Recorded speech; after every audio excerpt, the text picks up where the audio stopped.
சிறப்பு தீவிர வாக்காளர் திருத்தம் தொடர்பாக அனைத்து கட்சி கூட்டத்திற்கு ஏற்பாடு செய்திருக்கும் மாண்புமிகு தமிழ்நாடு முதல்வர் திராவிட முன்னேற்ற கழகத்தின் தலைவர் சகோதர சகோதரிகளே, உங்கள் அனைவரையும் வணங்கி, மக்களாட்சியின் அடித்தளமே வாக்கு உரிமைதான்.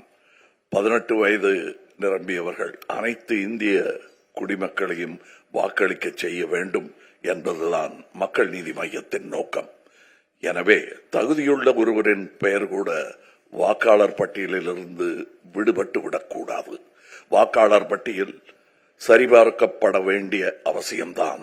ஆனால் சிறப்பு தீவிர வாக்காளர் திருத்தம் ஏன் இவ்வளவு அவசரமாக செயல்படுத்தப்படுகிறது? இந்த அவசரத்தினால்தான் பீகாரில் 65 லட்சம் வாக்காளர்களின் பெயர்கள் பட்டியலிலிருந்து நீக்கப்பட்டு அவர்கள் வாக்களிக்கும் உரிமையை இழந்துள்ளார்கள். தமிழ்நாடு, கேரளா, புதுச்சேரி, மேற்கு வங்கம் உள்ளிட்ட 12 மாநிலங்களிலும் மட்டுமே சிறப்பு தீவிர வாக்காளர் திருத்த பணிகளை மேற்கொள்வதன் உள்நோக்கம் உண்மையில் வாக்காளர் பட்டியலை சரி செய்வதா அல்லது வேறு ஏதேனும் உள்ளதா? இந்திய தேர்தல் ஆணையத்தின் மீதான நம்பிக்கை வரலாற்றில் இல்லாத அளவுக்கு குறைந்துவிட்டது. கர்நாடகா, மகாராஷ்டிராவில் வாக்கு திருட்டு சம்பவங்கள் தொடர்பாக எழுந்த நியாயமான சந்தேகங்கள் இதுவரை தீர்க்கப்படவில்லை.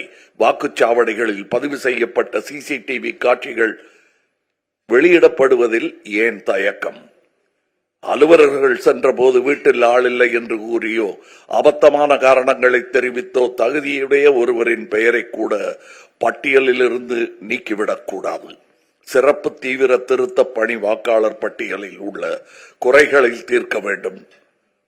மேலும் புதிய பிரச்சனைகளை கொண்டு வந்து விடக்கூடாது. தேர்தல் ஆணையம் மீதான அவநம்பிக்கை ஜனநாயகத்திற்கு ஆபத்தானது. நடுநிலைமையுடன் செயல்படுகிறோம் என்பதை நிரூபிக்கும் பொறுப்பு தேர்தல் ஆணையத்திற்கு உள்ளது.